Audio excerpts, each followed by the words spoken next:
Bonsoir Denis Giroux. Bonsoir. Et merci d'avoir accepté cette invitation. Vous êtes le directeur général de l'EPFA, l'établissement public foncier d'aménagement.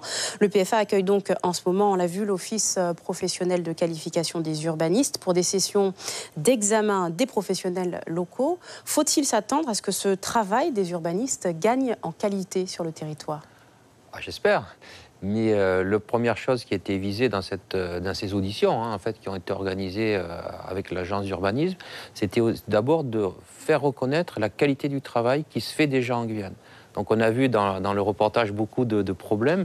Il y a aussi des choses qui marchent, on est quand même pas mal, on est bon. Et c'était la première démarche, de pouvoir le faire reconnaître, cette qualité au niveau national et également international, puisque c'est une qualification qui est reconnue dans plusieurs pays. Vous disiez, il y a des choses, vous le disiez, il y a des choses qui fonctionnent, comme quoi par exemple?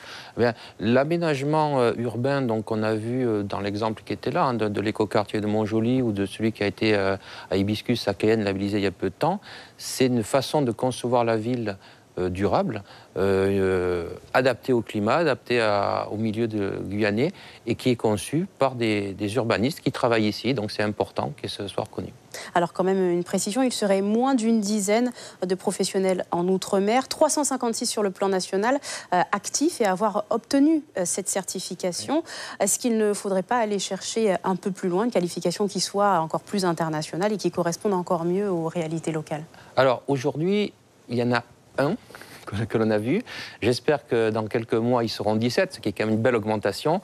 Je pense qu'il y a un aspect de réseau qui est très important, donc de réseau de professionnels. Et les gens qui passent les auditions travaillent à la mairie de Cayenne, à la SEM-Samar, à l'EPFA, à l'agence d'urbanisme, enfin, dans des milieux extrêmement variés, publics ou privés, également des architectes. Et ce travail en réseau, en Guyane, pour commencer, mais également avec nos voisins antillais ou du continent sud-américain, permettra, je pense, de faire des gros progrès.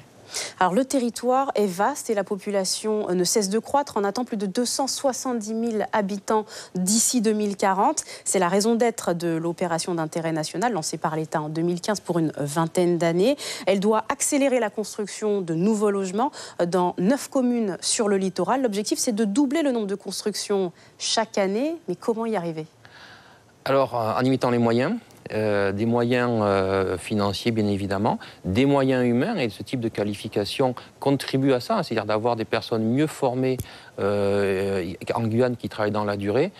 L'opération internationale, donc vous l'avez dit, doit durer 20 ans, donc on est dans une opération vraiment pas de coup de poing, vraiment de longue durée, et je pense que en mettant ceci en plus des moyens habituels, puisque c'est aussi une façon d'amener des crédits supplémentaires et moyens supplémentaires, nous serons à même de pouvoir doubler peut-être plus les positions de logement et également d'écoles ou d'activités économiques. Alors justement, on le voit, de nombreux logements se construisent à tour de bras un peu partout. Autour, les infrastructures ne suivent pas forcément. On peut prendre l'exemple de Soula, où les écoles ont mis du temps à apparaître après la livraison des résidences. Comment ces espaces de vie sont-ils pensés aujourd'hui ?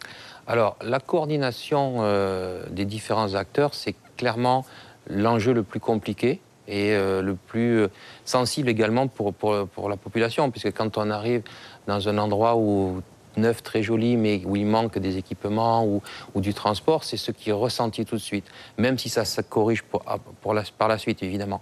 Donc c'est vrai que dans le cadre de l'opération internationale, donc, il y a une gouvernance spécifique qui a été prévue, qui sera lancée très prochainement sur le préfet, et qui doit permettre une bien meilleure coordination qu'aujourd'hui sur l'ensemble des aspects, que ce soit transport, école, et que ce soit public, équipement économique et bien sûr logement.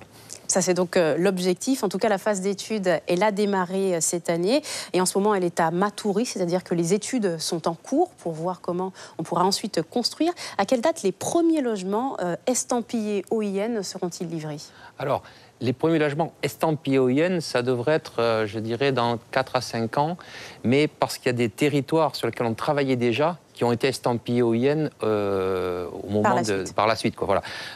Les territoires, je dirais, post-décret, il faut compter 4 à 5 ans pour les aménager et 2 ou 3 ans pour les logements. Merci Denis Giroux d'avoir été avec nous.